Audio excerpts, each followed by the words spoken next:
Hello again, it's Zach from Nomadic Arts, and at this point you can see a bit of a bigger shop than usually. So here we are. It's New Year's Day. I finally finished one of the projects I really long to finish, but due to so many things, 2020 and so on, I can finally show it to you now. And I'm gonna make sure I name it some bombastic names, like review of Manchu quiver. Some maybe somebody gonna actually look at it. So here it is. I'm gonna move my chair away because I do not have zoom or anything. So looks big. It is big. To my standards, it is big quiver. But it is a Manchu quiver, and you see, it is not as big as we like to think of it. Mind you, those arrows are, some of them, 42 inches long, so they're this long.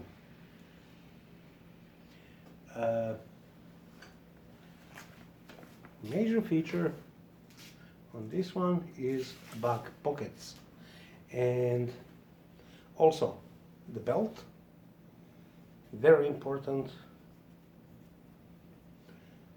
You can see here with the silk strings at the back, so I'm gonna take it off because it's not mine. I shouldn't brag about it, it's somebody else's. And I'm gonna zoom in, and what you see, this is what it is. Sorry about light, it's very late in the night. So basically it does have wood bottom, a lot of metal work into it. Very important thing that I don't see on whoever makes and calls them Manchu quivers. It's this little piece that reinforces the forward. To me, that's one of the most neglected and most important pieces, because straps everything together. The middle piece, it is very nice, very important, but not as much. And I have to get out of, and those two triangular pieces, also very characteristics.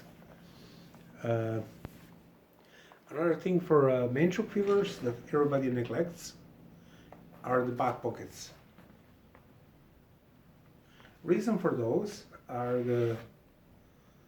you can see these are the Korean, Japanese Manchu. They're bamboo, I made them up. They're the big hunting, like a rabbit hunting or bird hunting arrows, and they won't fall off if I did my job properly. Also, felt pockets inside is brown, you can see it. It's very late in the night. I did so much work today. I finished some arrows, well, I flashed them. You can see them right here. I still have to cut the feathers in shape and all of that, and I got a really long day. I did couldn't resist. I did one of the thumb rings that they were found in the Serbian graves, and it was found next to the church. That means the guy must be Christian and all of that. So it could be, the grave site is called Hungarian Hill, so Most likely it's not Ottoman. It could be most likely Hungarian, but it could be Serbian. I would like to think it's Hungarian, but nonetheless, I did the wax for it, and I'm exhausted and happy about it. So back to quiver. So another very important thing people neglect with the quiver is the belt. I'm gonna try to zoom in, and you can see belt fittings. Oopsies, my bad.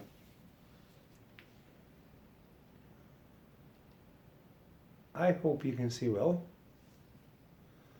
and that will be your Manchu belt. They're usually made out of the two different colors.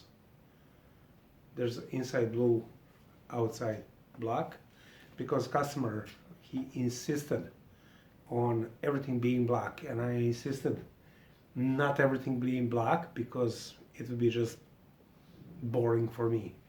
So I convinced the customer. He's an older gentleman in Taiwan. I hope you can see brown and olive green stitching. I'm really proud of this type of stitching. So I made it a matching bow case.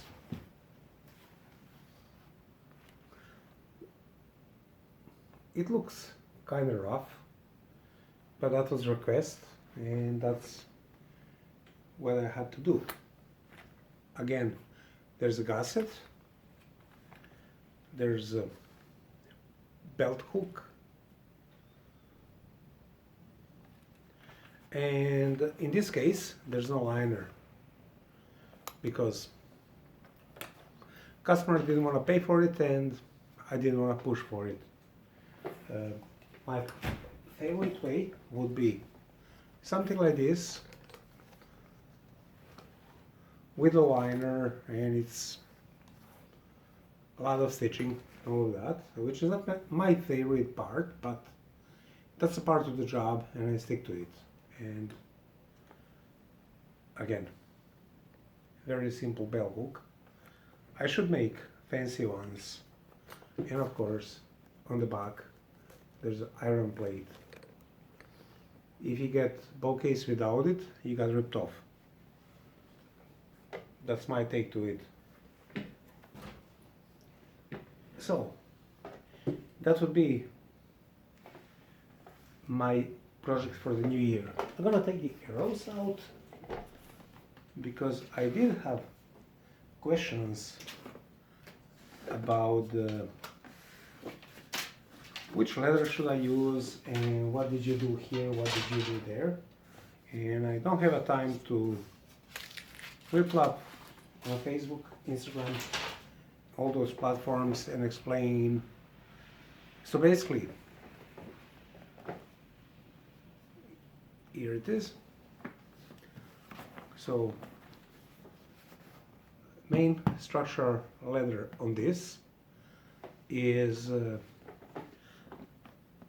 I would say 7 ounces, which is about 5 millimeters, give or take. Tooling leather, which I dyed black, then I sealed it and then worked on it. Back pockets would be about 3 millimeter, again, tooling cowhide, but this one is milled, which means it's processed to be soft. Again, dyed black, matching, and all of that. Bottom part as well. These brown pieces, they're kangaroo. Reason I stick with kangaroo and insist on it, it is expensive, but it's best leather you can work with and you can imagine. It works well and it's extremely durable. Olive green is a pig skin. It's very thin, and I really like the texture of this one. Reason I bought it, I like olive green and I like red. Those are my colors. Deal with me. Uh, this one looks like it's been used a lot. It looks like it's gonna fall apart. It's Italian leather. It's really nice. I got only nice words to describe it. Looks like it's cracking, but it's really not. It's just the way it is. So that's that one. On the bottom part, I put goat hide. I love the feel of the goat hide. Again, Italian leather. I love Italian leather. I love Italian cars and you name it. And it really feels nicely. So all those things put together, I just love the feel of it. Again, I was asking the other day, how do I put this together? How do I bend this piece? And basically you have to anneal it and soften it up, and then I put it on top of the stick that I put in a vise and bend it over, and it worked really, really nice. Another thing you should look for, I don't know if you can see, but go to my Facebook account and you see these rivets. These are basically nails and the washers, and that's how I do the belt as well. Belt is one layer of cotton webbing, then leather, then another layer of cotton webbing. So first layer would be black, then there's the leather, and then there's, you can't see those rivets, but there they are. If you look really closely, if I clean the lenses properly, you can see stitching, but I'm trying to make it invisible. And on the end, they had those silk strings, and that's how it looks. It is a bit of a stiff, but it will soften up after use. Once again, customer is buying brand new stuff, so that's how it goes. So this set is for David's uncle. I'm gonna send a link to him while he's waiting, and he's been nothing but a patient customer for me, and I don't know what would I do without customers like him. So thank you, David, and I guess I'll have to upload this one, make another video. My daughter is sleeping, my wife didn't come from work yet, so this is my time, so I share my time with you.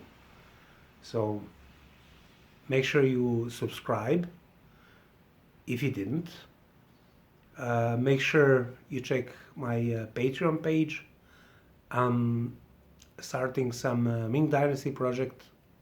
Should be exciting. I'm excited. If you like to see more research, check out my channel. I'm gonna make another video. We're gonna go through it. I'm gonna see what happens, and see you on the next one. Bye.